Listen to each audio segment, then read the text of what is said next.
Bonjour à vous. Alors, n'allez pas dire que je vous en avais pas parlé. Je vous avais parlé de cette zone ZFE qui s'étendait maintenant sur plusieurs villes, notamment Lyon, Tours, Orléans. Enfin, il y a de nombreuses villes qui sont concernées et notamment de nombreux véhicules qui ne peuvent plus circuler. Mais ça y est, c'est appliqué depuis le 1er janvier 2025 et je peux vous dire que ça n'a pas été très bien perçu et que malheureusement, les gens s'aperçoivent qu'ils ne peuvent plus circuler avec leur voiture. Alors, qu'est-ce qui se passe? Ils pètent les plombs. Allez, c'est parti, générique.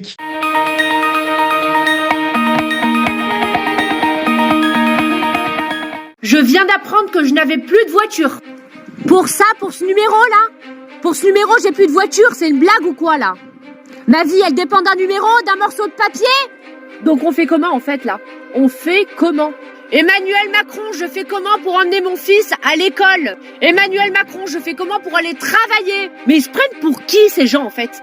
Pour qui se prennent ces gens-là? Non mais c'est quoi en fait la solution là? Faut racheter une nouvelle voiture, c'est ça? Mais c'est une blague! Emmanuel Macron, on fait comment? Comment j'emmène mon enfant à l'école? Comment je vais travailler? Emmanuel Macron, on fait comment? On fait comment? Vous êtes en train de me dire que ma vie elle dépend d'un morceau de papier? Mais vous êtes des... Mais qu'est-ce que c'est que ce délire là?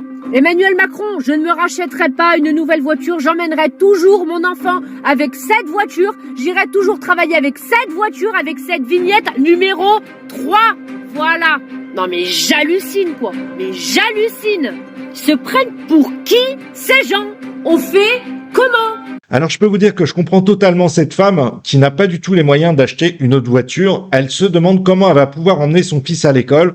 Alors oui, il y a les bus, mais est-ce que les bus, franchement, moi je me suis mis derrière déjà plusieurs bus et je peux vous dire qu'ils sont pas tout neufs et qui ne correspondent pas aux critères demandés par les nouvelles villes concernées par la ZFE. Mais ne vous inquiétez pas, ça sera comme d'habitude le petit citoyen qui n'a pas une thune qui sera verbalisé et on laissera tourner tranquillement les vieux bus qui ne respectent pas les critères zone FE qui pour la plupart polluent bien plus que nos voitures.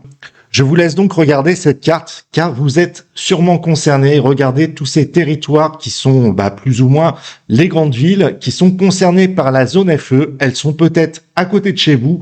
Et sachez que si vous n'avez pas la vignette critère 1, vous n'avez pas le droit de vous y rendre avec votre voiture. C'est quand même extraordinaire. Allez, on regarde une autre vidéo avec encore un Français qui râle, mais cette fois-ci ça a été diffusé sur BFM TV. Allez, on regarde. Alors voici mon véhicule qui fonctionne très très bien, qui est très économique, qui date de 2009, avec lequel je serai dans l'illégalité dès que je sors de chez moi à partir de demain matin. L'illégalité, car la voiture de Franck est classée critère 3. Dès ce mercredi, elle est interdite à la circulation dans la ZFE lyonnaise, la zone à faible émission.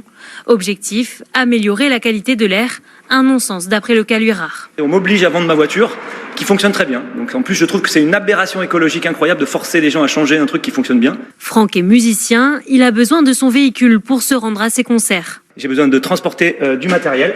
Et c'est du matériel avec des instruments, des caisses, des boîtes, de la sono. Enfin, ça serait impossible de faire ça en transport.